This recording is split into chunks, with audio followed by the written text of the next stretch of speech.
Welcome to Dark Corner's Horror Smackdown Round 2. In this round, we're taking a closer look at the bad guys, but we still want you voting for the best or your favourite film overall.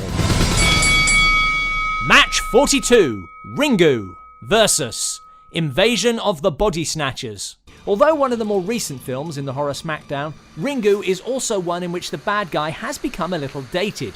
In what amounts to a possessed videotape, it is a villain which the youth of today would barely remember, let alone be able to play.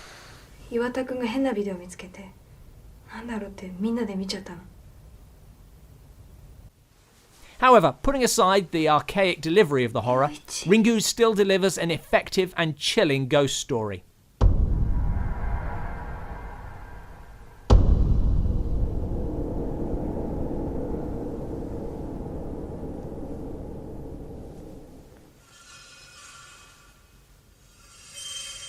Carried out as an investigation into the mysterious death of some young girls, local reporter Ringu hears about an urban legend involving a videotape that, when watched, gives the viewer 1 week to live.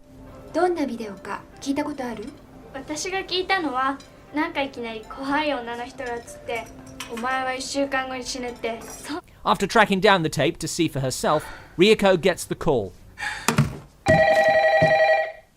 The timer is set, and now she must discover the origins of the tape to lift the curse. The tape itself, with its rough picture quality, random images and distorted soundtrack, is unsettling, and each viewing reveals a little more. A figure crawling out of a well. Ringu discovers that the source is Sadako, a child with supernatural powers who was thrown down a well by her father. The hope is that by giving the body a proper funeral, the curse will be lifted. In any other movie, finding a corpse in the dirty water at the bottom of a well would be the jump shock moment of the film.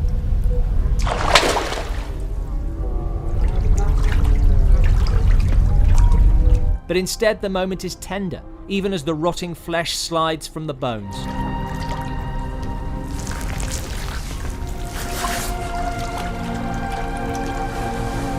We feel sorry for the girl, cursed with power, hidden away, and suffering what we can only imagine was a slow, horrible death in the cold, dark dampness of the well.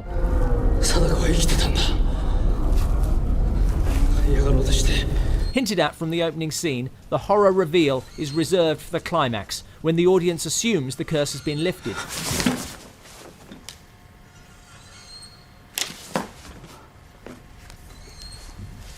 We finally see Sadako rise from the well and walk towards the screen. Then, in a masterful special effect, she pulls herself through the glass.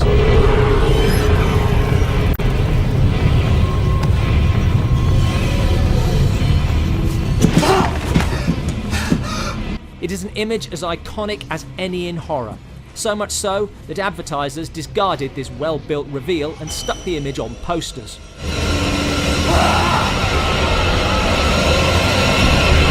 Like a chain letter that threatens bad luck if you don't want to forward it on, Ringu asks the victim to pass on a copy of the video to lift the curse. How in these circumstances do we determine the villain? Since there was no justified reason for being cursed, is passing it on to someone else okay? Or should they just accept their fate?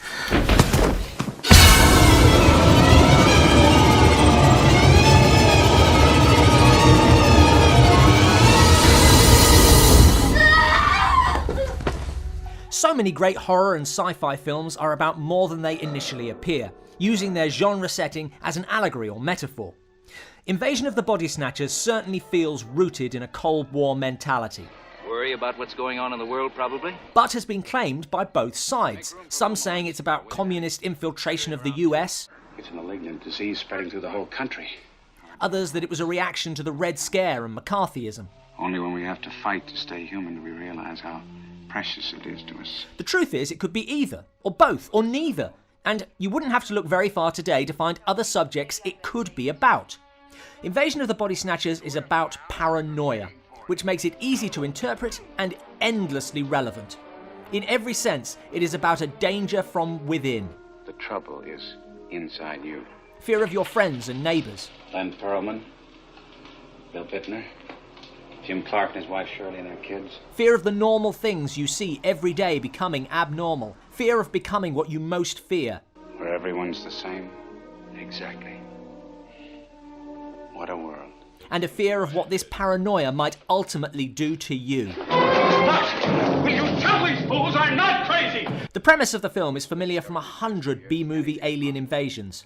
Maybe the results of atomic radiation on plant life or animal life. Some weird alien organism. But while in those films the aliens target small towns due to low budget, these aliens have a great plan. If you have Crescent City families, step over to truck number 1. Conquering the US, one family, one friend at a time, making your nearest and dearest your unsuspected enemy, escalating the paranoia to such an extent that a happy child can seem ominous. Mother, why don't we go home? In a little while, Jimmy. It can be about politics if you want it to be, but really, this is a masterfully constructed thriller about tension, about fear. Listen to me, we're in danger! Danger! Go on, get out of here! Ironically, the studio was afraid that audiences might react badly to America being overtaken by pod people, and so tacked on a framing device to save the world at the last minute. Block all highways, stop all traffic, and call every law enforcement agency in the state. On the one hand, this decision, taken against the objection of director and stars, does emasculate the movie. On the other, you still walk out looking at your friends and relatives and wondering. Because while you might be scared of alien pods, what's truly frightening is not being able to trust the people whom you have trusted your entire life.